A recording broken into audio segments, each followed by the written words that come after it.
Welcome to Chapter 5. Chapter 5 takes a look at the global marketplace and the importance of doing international business, particularly for Canadian companies.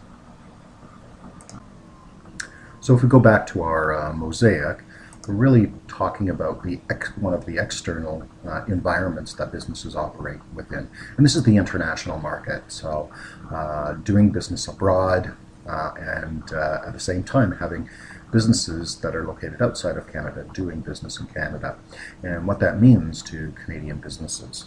So this purpose of this chapter is really to discuss the potentials and the challenges of doing business internationally. So some of our learning outcomes, we're going to take a look at why global trade is important to Canada and look at different ways that we can measure the value of global trade. We'll take a look at why nations trade, why it makes sense for nations to trade, and take a look at some of the common markets or economic communities that have developed over the last 20 or 30 years. We'll take a look then at ways that Canadian businesses can enter the global marketplace. Some are low risk, some are high risk. So we'll look at the different options for Canadian businesses to get involved in doing business internationally. And we'll also take a look at some of the things that governments are doing to promote trade throughout the world, and also take a look at some of the threats of doing business internationally. And as always, we'll conclude the chapter with some trends in the global marketplace.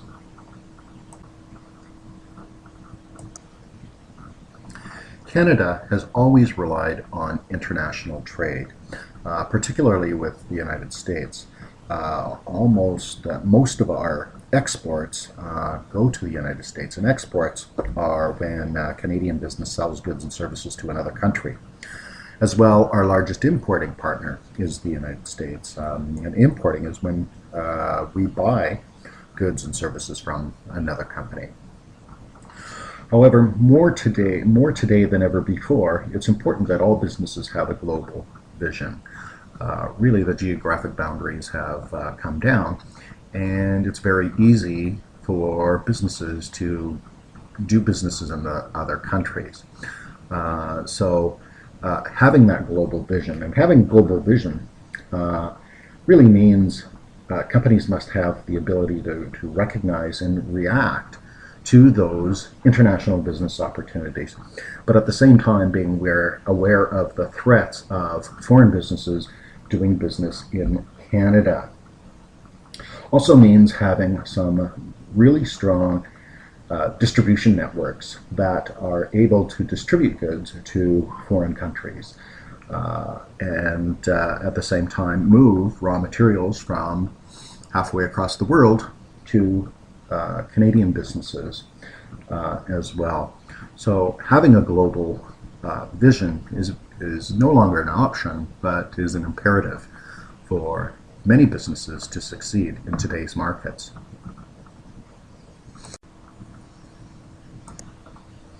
As I said, Canada has always been deeply involved in importing and exporting.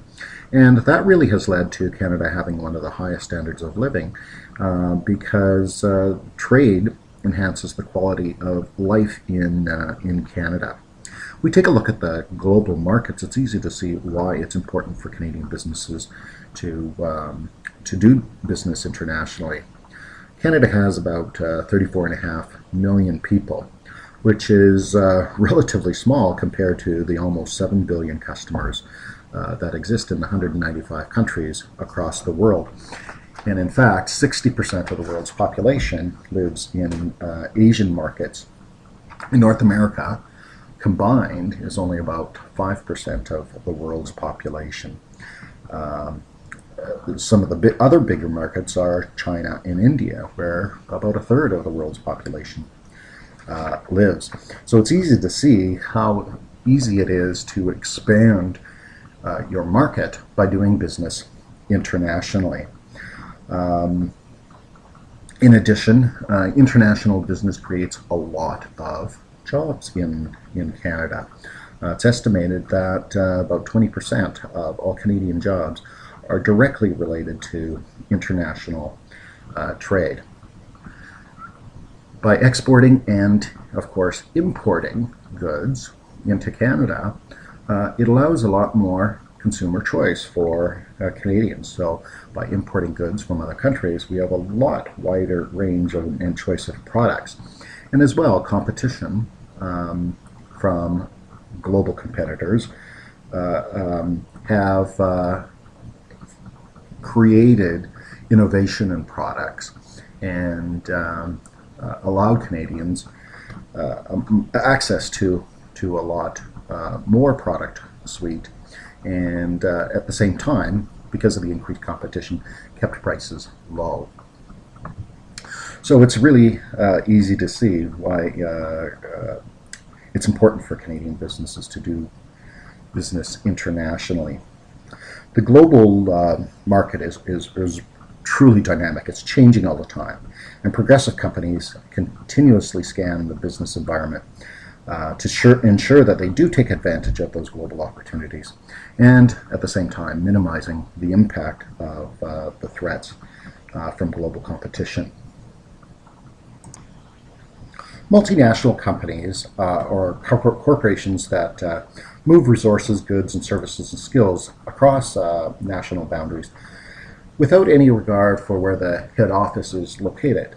So there are many Canadian multinational companies. Magna International is a very large one, Koch Corporation, Bombardier, and most of the financial institutions today are multinational companies, and they have offices located in foreign countries. Multinational companies do have some advantages and can overcome some of the problems that other businesses experience in doing business internationally. One of those advantages is that they're able to better manage regulatory controls. Sometimes governments may have prohibition or some trade restrictions on importing goods, and hence by producing and having a head office in another company can help overstep some of those road barriers. One of the other advantages of multinational companies is they can shift production from one place in the world to another place in the world quite easily. If they've got plants located in Canada, Brazil, Europe, all over the place. As markets change, they can shift production to those markets and deliver better to consumers. By having headquarters and businesses located all over the world, companies can better take advantage of some of the new technology that's being created in those other countries. They can also find it easier to adapt to the market. They're aware of cultural and local regulations and trends and preferences for the consumers or potential customers. And as well, multinational companies can often save a lot in labor costs by having some of the work done that perhaps requires lower skills done in countries where the costs of labor are relatively low. So there's a couple of terms that you need to be familiar with when measuring the level of trade with other nations. We've already talked about exports, and exports are when a country sells goods that are produced in Canada outside of the Canadian borders. So as we say, Canada is a net exporter of goods and services, and about 3/4 of our exports are to the United States. Small businesses in Canada have a significant impact to the export market. So while small business accounts for just under half of the private labor force, they actually do produce almost 85% of exports in Canada. So small businesses have a huge role to play in exporting goods and services outside of Canadian borders. Canada is also a very large importer. An importer is when goods and services that are produced abroad are brought into Canada and are sold in Canada. So Canada is also a very large importer of goods and services. The balance of trade and the balance of payments are two ways that we can measure the levels of trade, and we'll take a look at those terms on the next slide. One way of measuring the level of international trade is something that's called the balance of trade. And the balance of trade really is the difference between the country's exports and the value of the imports during a certain period of time. And when a country exports more than it imports, it's said to have a favorable balance of trade, or sometimes called a trade surplus. And if a country imports more than it exports, it has an unfavorable balance of trade, or a trade deficit. As we said, United States is our largest trading partner. About 74% of exports go to the United States. And we import about 63% of what we import comes from the United States as well. So the United States is our largest trading partner, and that's been one of the challenges, because we have relied extensively on the United States for our international trade. And as we've seen in the 2008 and even the 2011 financial troubles in the United States, that has a significant impact on Canada, because when the economy in the United States is gloomy or declining, it can really affect Canadian businesses. So there's been a lot of emphasis to expand our trading partners to other countries. The Canadian government has spent lots of money and lots of time trying to develop trade relationships with countries like India and China to try and expand our global marketplace in the Asian communities and Eastern communities. And so the level of trade that we're doing with the United States is coming down. Now we're exporting about 73%. Just a few years ago, we were probably exporting, 82 to 85% of our goods and services, 10 years ago to the United States. So Canadian businesses are looking to other international markets as well. Canada is, in terms of balance of trade, is a net exporter. So we have a favorable, or a trade surplus. Another way to measure the level of international trade is something called the balance of payments. And the balance of payments just doesn't account for imports and exports, but accounts for all sources of money that go in or out of a country. So, and the balance of payments is the difference between money coming into a country from exports and money leaving the country for imports, plus money other flows, such as other things like tourism, foreign aid, military expenditures, foreign investment. So the balance of payments measures all sources of cash flow, money flow between countries. If we take a look at this slide shows the amount of payments, or money that flows in and outside of Canada with these other trading partners. So for instance, so this is on a balance of payments basis, not on a balance of trade basis. So the United States, you can see, is our largest trading partner. The value of exports, about almost $270 billion of our total $405 billion in exports has been with the United States, and about 63% of our imports coming from the United States as well. So our other larger trading partners are, of course, Japan, the United Kingdom, other European Union countries, and we'll talk a bit more about that, and other developed countries throughout the world.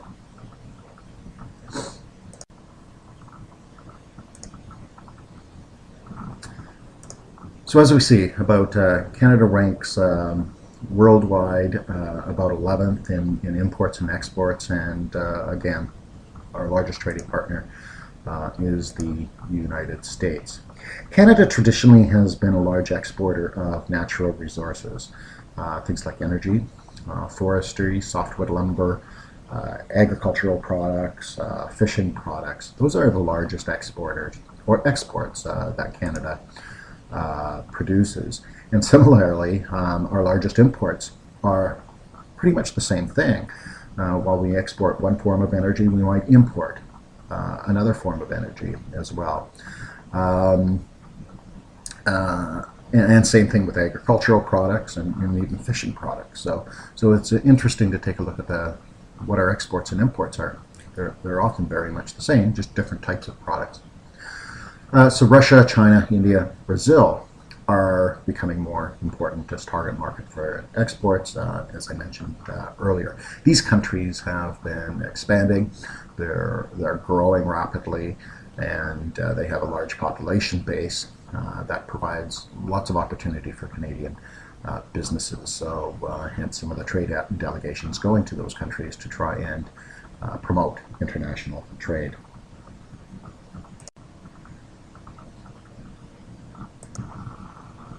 It's important to understand some of the current challenges that Canadian exporters and Canadian businesses are having with respect to the global markets. First of all, the 2008 and 2011 economic crises, which were particularly strong in the United States compared to Canada, really caused some concern for manufacturers. Because the United States is our largest trading partner, it's been said that when the United States sneezes, Canada catches a cold, which is really true because as we saw from the economic crisis of 2008 and 2011,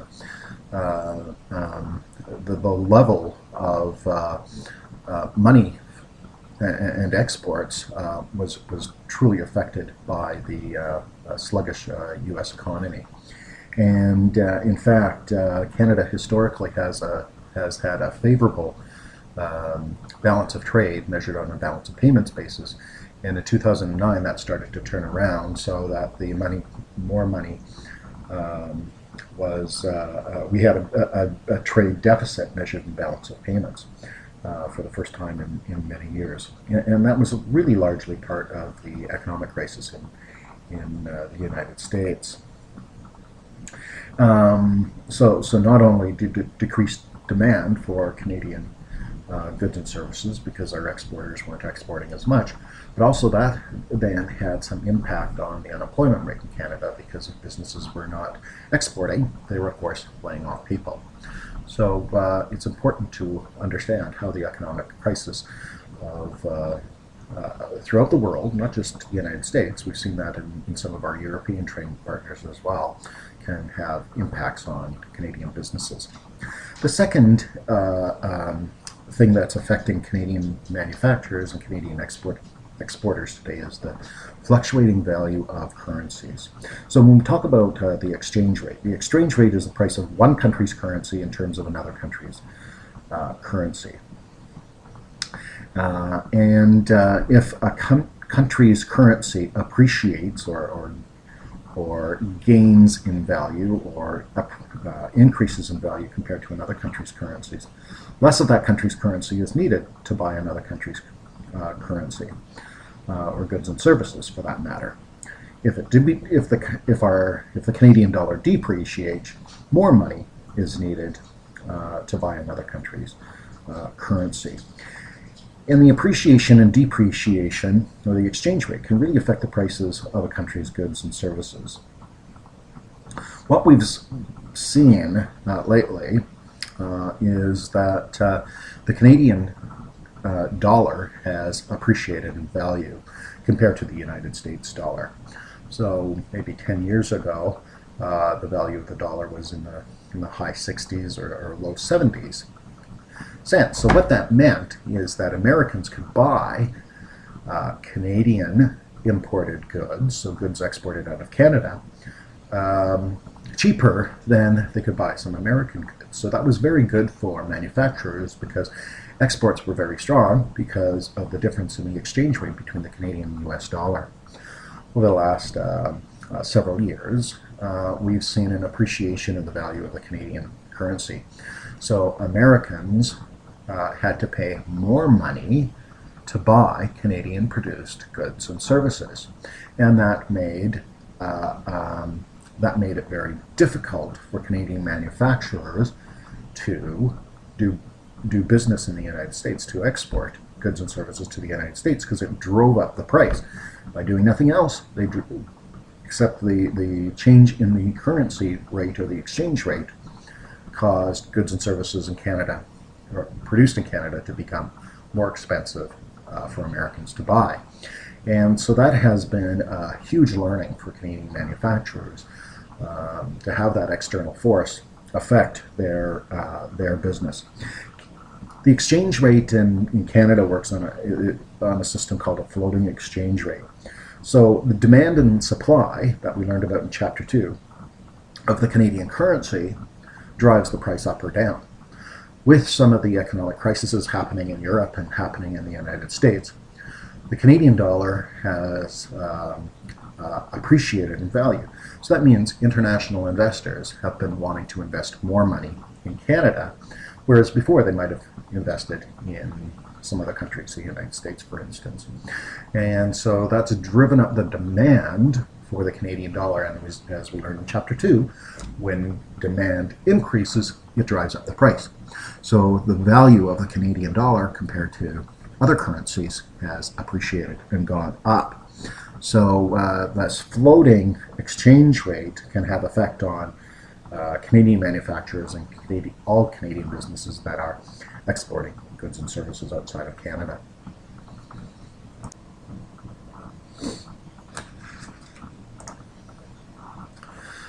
So international trade generally is a good thing for the world, and it makes sense to trade with other nations.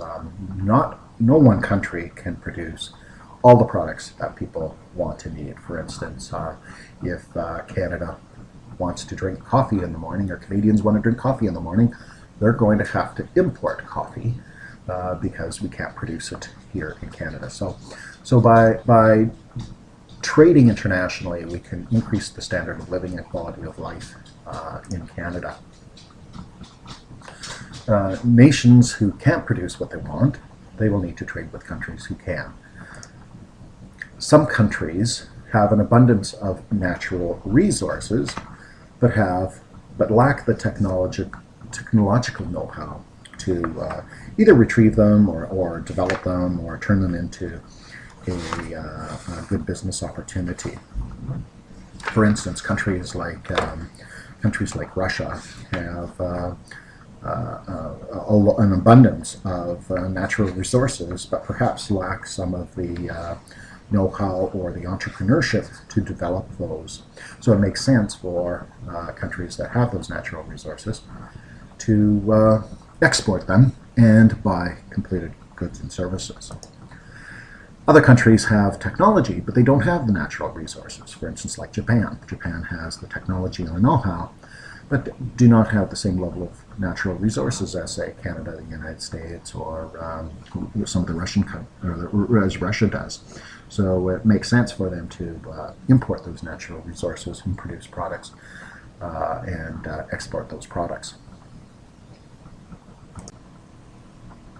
There's two theories on why nations trade as well. Let's take a look at the absolute advantage theory.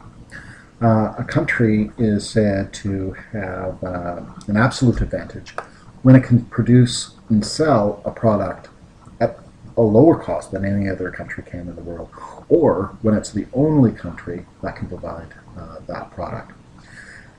Canada has an absolute advantage compared to other countries in the world over things like softwood, lumber, some technologies,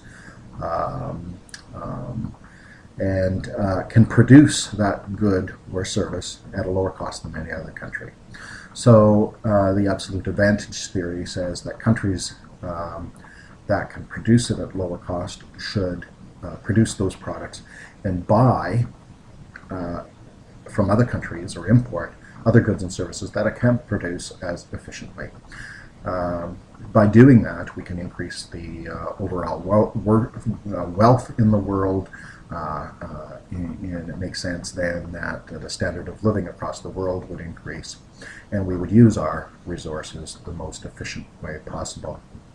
The principle of comparative advantage states that a country should sell to other countries those goods that it can produce most effectively and efficiently, and buy from other countries that it cannot produce as efficiently or effectively.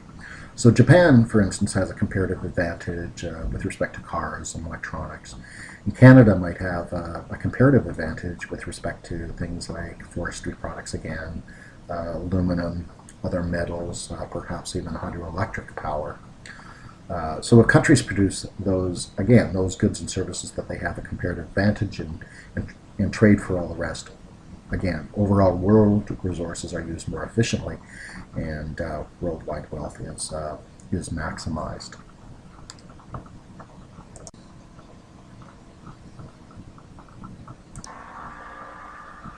So as we've seen,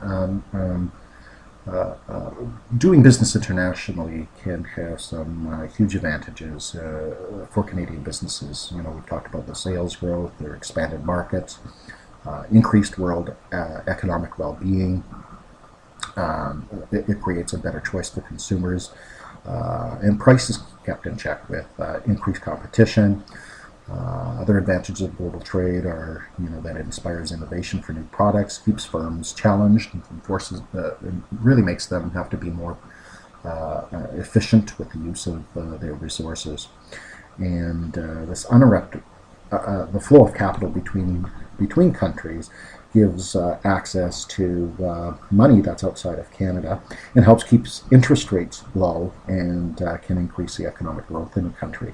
So there's been a lot of movement towards free trade, and free trade means the unrestricted movement of goods and services across international borders.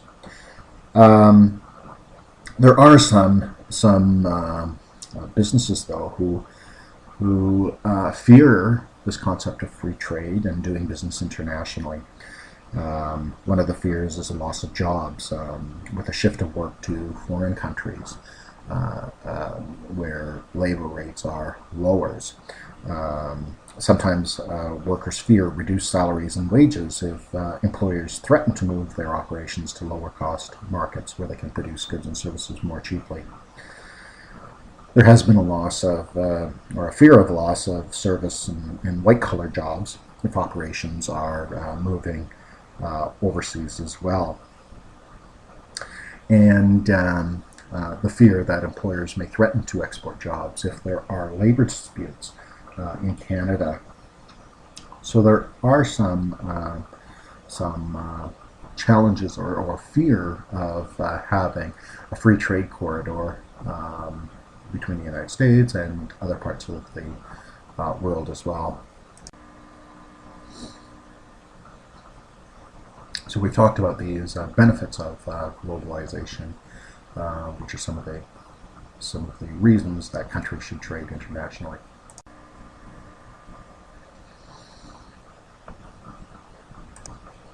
So despite some of the fears of doing business internationally and having a freer movement of goods and services across international borders, it has been recognized that the benefits of globalization have generally outweighed the costs or disadvantages of freer trade. So what's happened is a common market, or a trading bloc, is a group of countries that have a common external tariff or no internal tariffs, and as well a coordination of laws to facilitate the exchange between member countries. And one of the most well-known of those is the North American Free Trade Agreement, or NAFTA. NAFTA was an agreement that created a free trade area between Canada, Mexico, and the United States. And it came into effect on January the 1st, 1993. And the purpose of NAFTA was to eliminate the trade barriers between those three countries and facilitate the cross-border movement of goods and services.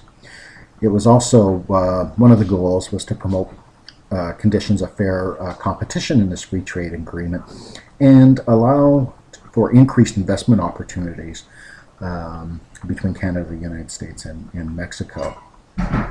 One of the other purpose of NAFTA was to still provide some effective protection and enforcement of intellectual property rights in each nation's territories.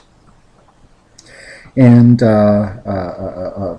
another benefit of NAFTA was to improve working conditions in North America. So it really opened up the markets. Although there were fears that the NAFTA would lead to employment losses, and we wouldn't, in fact, see some of the economic benefits. That really hasn't proven to be the case. Since NAFTA came into effect, trade and investment levels have increased, and we've seen strong economic growth in Canada, the United States, and Mexico, as well as better pricing. So there hasn't been a huge shift of labor down to Mexico, which is one of the fears of NAFTA. Another common market or free trade area is something called Mercosur. So this is really the trading bloc that we see in South America. And again, it encourages free trade between Argentina, Brazil, Paraguay, Uruguay, and Venezuela. We have similar common markets that have developed in the Asian countries. The Association of Southeast Asian Nations, which was created in 1967. It was developed to promote freer trade between Indonesia, Malaysia, and the Philippines, Singapore, and Thailand. And this is an area that Canada is looking towards doing more business in. And so in 2010, Canada, the government of Canada signed an agreement to enhance our trading relationship with the ASEAN community, with the hopes of doing more business with those Asian countries. You've probably all heard of the European Union. So the EU began really in the late 1950s as an allegiance of 6 countries in Europe. And currently it has about 27 countries in Europe that belong to the European Union. European countries are typically smaller, and so you can imagine before the common market, it was very difficult to shift or move goods and services across the border. We were dealing with different trade regulations. We'd have to go through customs every time. We'd have to exchange currencies. There might be, each government had different import and export regulations. So it made sense to reduce some of those barriers. And it really has become one of the world's biggest trading partners. And in fact, the European Union instituted a common currency in 1999 called the euro to eliminate some of the problems with the exchange rate. So the EU has created some economic progress in European countries and is, again, another large common market in the world. So here we can see the countries that belong to the EU. There's 27 member countries, and other countries are looking at joining the European Union as well. So by now, hopefully you recognize the importance of for Canadian businesses to do business internationally, how it can increase profits and increase the standard of living for Canadians living in Canada. So how do you go about entering the global marketplace? There are, your textbook outlines 5 different strategies to enter the global marketplace. Those are exporting, the second is licensing and franchising, third is contract manufacturing, joint ventures, and direct foreign investment. As we move from left to right on this graph, the level of risk increases with each of those. So exporting is the lowest risk, whereas direct foreign investment, we'll see, has the highest risk. However, you'll recall the risk-return trade-off we talked about in Chapter 1. The more risk we take, the higher the potential are for higher returns or higher profits. So many companies start out in exporting and may move up through this as they become more comfortable with dealing in international markets. So in the next slide, let's take a look and understand each of these 5 strategies for doing business internationally. The first and lowest risk way is through exporting. And exporting, as we said, is doing business, producing businesses in Canada and selling Canadian-produced goods and services abroad. This is the lowest risk, and by selling directly to foreign countries, which many small businesses do. So many small businesses in Canada sell directly to foreign countries. It's a huge way to open up markets. Lower risk, and one of the higher risks of doing business through exports is sometimes collecting payments. So if we're selling to a company in China, for instance, how do we ensure that we will receive payment for those goods and services? There are different laws, and if they don't pay, it's very difficult to collect on those payments. So there are many ways to counteract that risk. You can work with your local bank to buy letters of credit, which is a way to ensure payment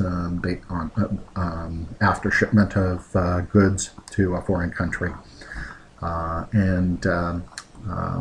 Countries today are learning to, companies today in Canada are learning to deal with the risk of a different, a floating exchange rate. They may sell based on a certain price, and then when they collect the payment, the exchange rate may have moved, so they could actually lose some money or reduce their profits. So there are some mechanisms that you can work with financial institutions to fix the exchange rate when payment is received. So exporting is a very viable option for Canadian business wanting to do business internationally.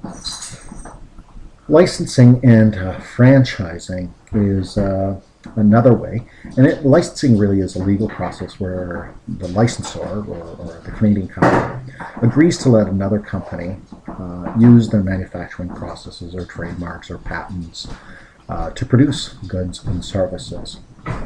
For instance, in the Philip Morris company in the United States licensed Labatt's in Canada to produce Miller High Life beer in Canada. So you provided a license to a Canadian company to produce their goods and services. One of the risks of licensing is that if you've provided a license and provided the trade secrets to another country outside of Canada, you need to have certain controls to ensure that they are producing the same quality, are fair in pricing, and that they don't void the licensing agreement and start producing your good in their market on their own. So many companies can counter that risk by manufacturing some of the critical components that are used in the production of goods and services abroad in Canada. We'll talk a little bit more about franchising in Chapter 8, but it is a form of licensing, kind of like a business-in-the-box concept. And that explains why we see McDonald's located in many countries throughout the world. That is a way of doing business internationally through franchising. In contract manufacturing, a foreign company manufactures private label goods under a domestic company's brand. So we might see some contract manufacturing done where, for instance, Nike shoes are produced in other parts of the world. In fact, Nike really doesn't have manufacturing plants per se. It has a licensing arrangement the contract manufacturing arrangements, where foreign companies will manufacture their goods and services. So one of the advantages of contract manufacturing is that it really lets a country test the markets. It will allow a company to experiment in a new market without really incurring heavy startup costs, such as building a manufacturing plant, because we're using the manufacturing services of another foreign company. Sometimes contract manufacturing is also known as outsourcing when it comes to manufacturing. Joint venture is a partnership in which two or more companies join to undertake a project and form a new company. So a Canadian company and a foreign company will combine together to operate a new entity or a new company. And some of the advantages of international joint venture can be, where the two different companies will share technology, they will share the risk, they will share the marketing and management expertise. It'll often allows Canadian companies to get into foreign markets when there are some trade restrictions. And one of the advantages of joint ventures as well is that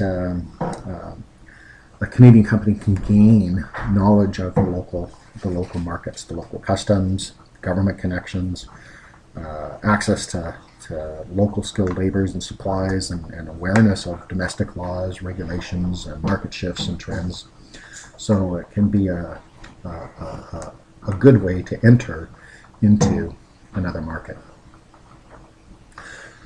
The highest risk, or the most risky, but having the highest profit potential, is direct foreign investment. And direct foreign investment is when we actually set up a manufacturing plant in another country. So a Canadian company might create a production plant in a foreign country to produce goods and services. This is the highest risk because it has a lot of capital investment in another country, and not so easy to undo it if it's not as successful, but it can have the highest returns.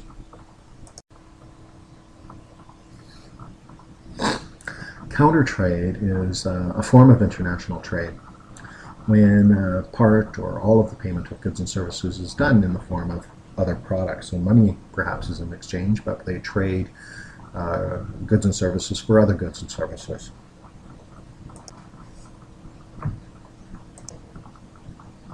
Recognizing the importance of doing business internationally, governments as well as some financial organizations have been created and work hard to increase global trade.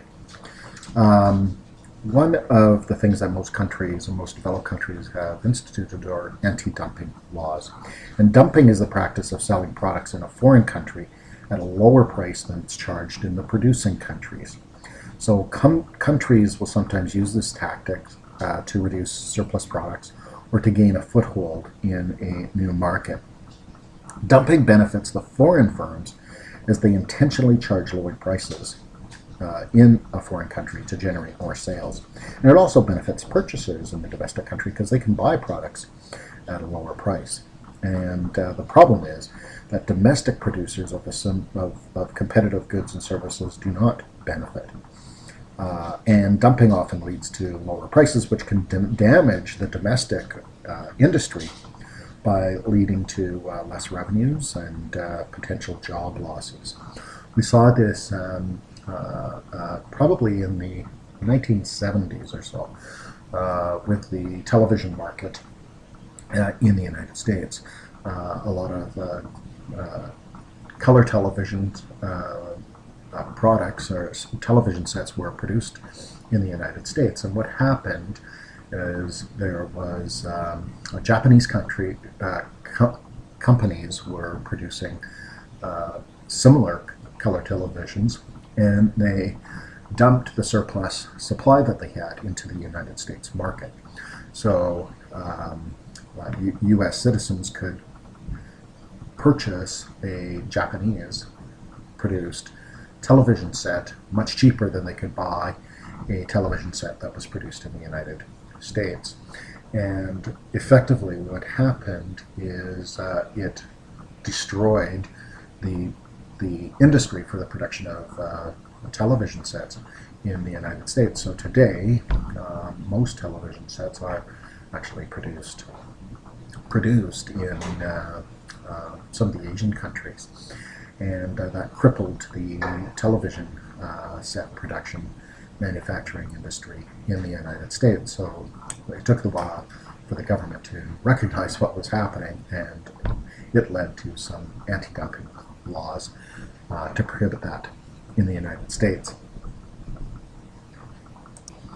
The World Trade Organization is an organization that was established in 1994 to really oversee international trade and reduce trade barriers between countries and resolve some of the disputes that member nations were having with respect to international trade, and really leads to opening up of the markets. And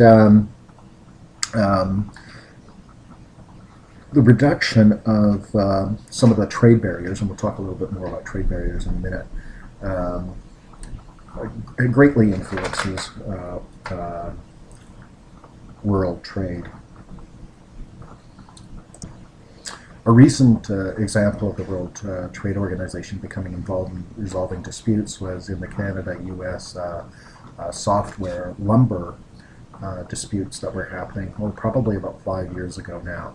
The United States was charging penalties or fees for the importation of softwood lumber products from Canada into the United States, and it resulted in complaints to the World Trade Organization, who found that the United States was acting illegally and charging these fees and penalties or tariffs on imported software.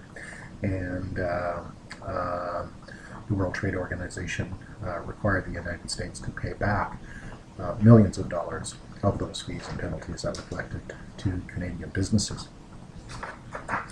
The World Bank and the International Monetary Fund are organizations that are really meant to offer either low interest loans to developing nations to allow them to trade with international companies, or in case of the IMF, the International Monetary Fund, it was created in 1945, and it makes short-term loans to member nations that really are struggling to meet their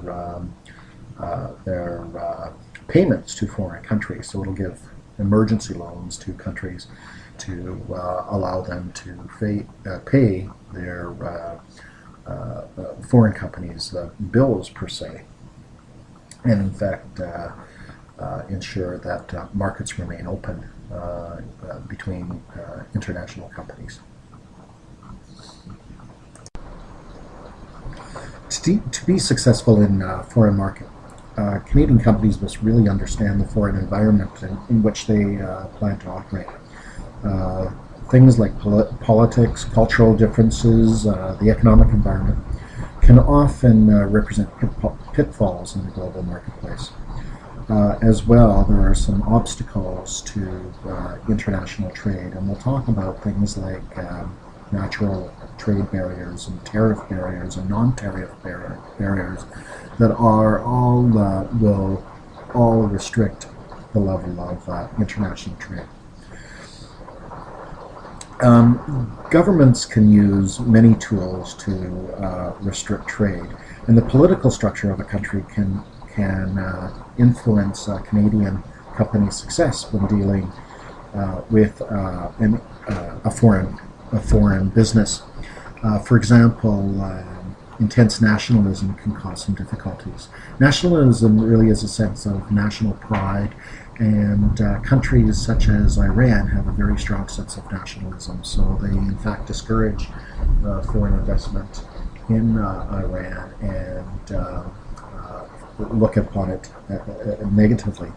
Canada has some sense of nationalism in certain industries as well. For instance, the Canadian Radio Television Telecommunications Commission, CRTC, has a form of quota system whereby radio stations in Canada are required to play 35% Canadian content music during the hours of 6 a.m. and 6 p.m. Mondays to Friday. In the extreme example is when a foreign government might expropriate foreign companies' assets or confiscate those assets, which can certainly affect a Canadian multinational company. It's also important to understand the cultural differences that exist when dealing with international companies. And culture really refers to the set of values, the beliefs, rules, religion that is held by a certain group of people. And that includes the language. And so it's really important to understand the sociocultural forces in a foreign country. For instance, if doing business in China, it's important not to stare in the eyes of the Chinese business person you're doing business with.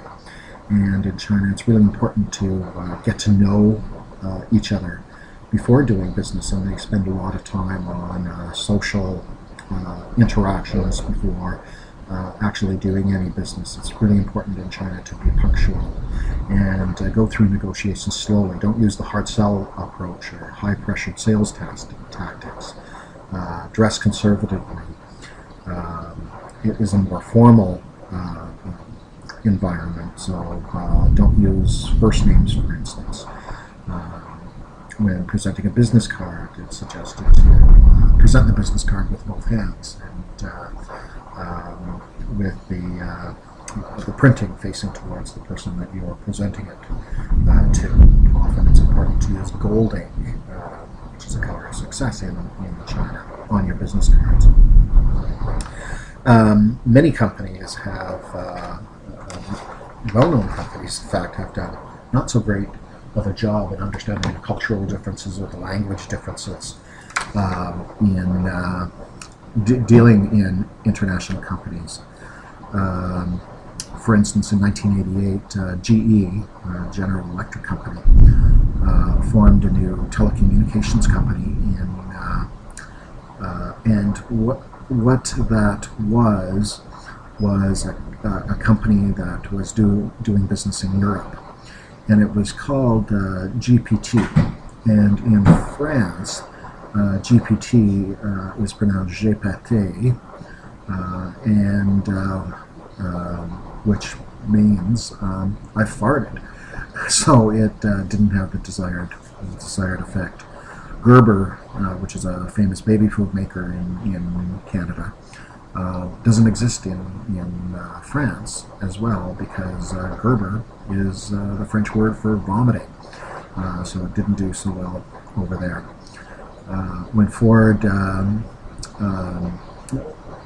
introduced the Pinto car in Brazil, Pinto apparently is Brazilian slang for small male genitals, so apparently they renamed the car Corcel, which means horse or steed. Your textbook talks about when Coca-Cola was first introduced in China, the printed signs in the Chinese characters read "Bite the wax tadpole," which didn't go over so well. Coors used a slogan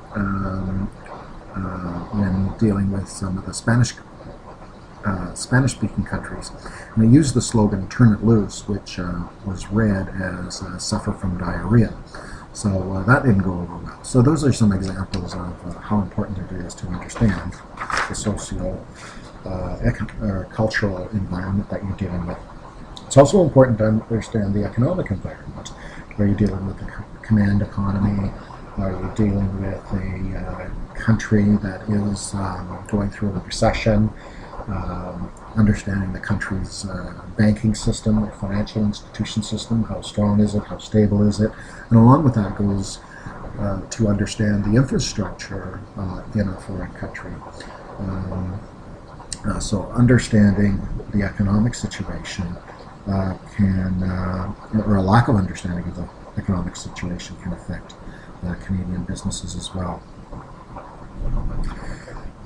Natural barriers to trade can be either physical or cultural barriers.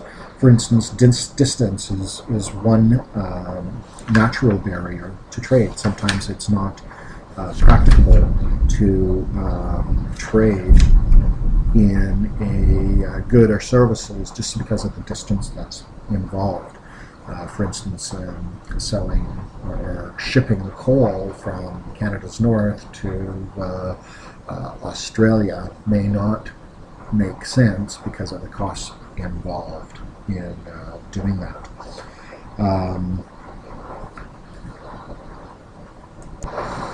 Some of the other natural barriers to trade might be language differences, cultural differences,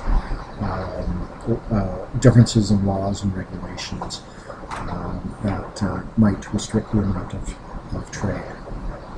Some countries actually purposely practice protectionism, and protectionism is the use of government regulations to limit the import of goods and services to a country. And there's very reason some countries will practice protectionism to protect their manufacturers or the businesses in their country, to protect jobs, to sometimes allow for industries that are just starting out to gain a foothold in the market as well. And trade protectionism often will increase the cost of products to consumers, and while protecting some fledgling companies or industries that are having problems, allow them to grow. As well, by introducing tariffs, it is a form of revenue for the government. So there are tariffs that are introduced, and tariffs really is a tax on a good or service that is being imported into the country.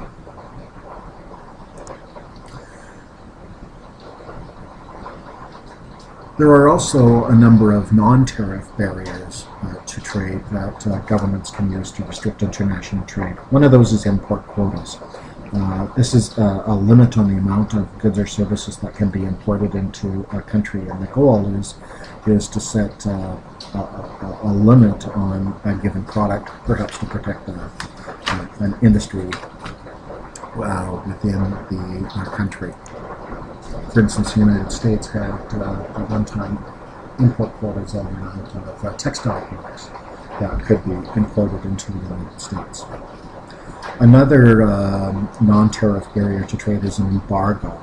It's a complete ban against importing or exporting a product into the country.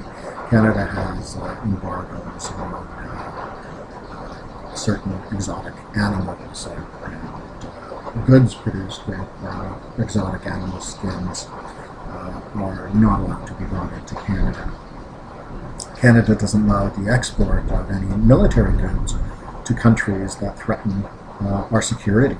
It wouldn't make sense to sell our know-how or export military weapons to a country that could represent a threat to Canadian citizens.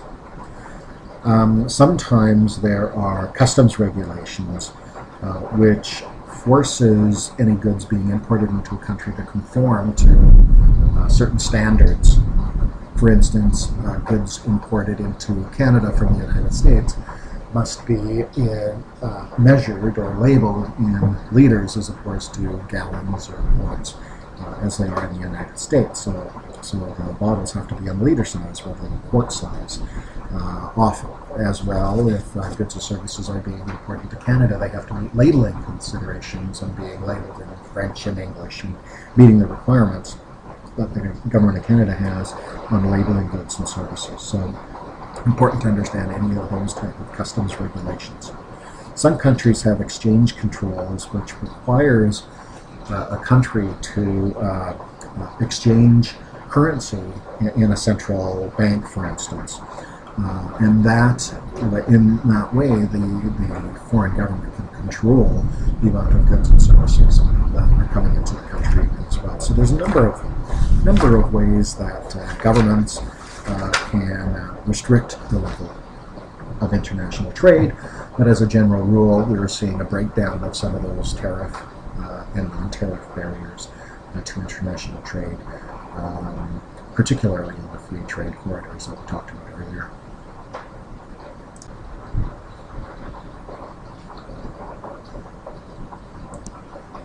So going forward, we're certainly going to see more presence of Canadian businesses in international trade. Canada's got a very strong banking system, which is envied around the world, and has a good reputation for doing business internationally. And we've outpaced many other countries in things like energy, mining, financial services. So we'll see Canada becoming a bigger player in the global arena. We've also seen instances where the government of Canada is trying to develop new markets, particularly with some of the Asian countries in India, and having some trade alliances with those countries. So we'll see more and more of that as we go forward, as Canada wants to break into some of those new markets. We'll certainly start to see stronger economic power shifting to countries like Brazil, Russia, India, and China. These countries are growing strong. They've got strong GDP growth and huge potential for business for Canadian companies.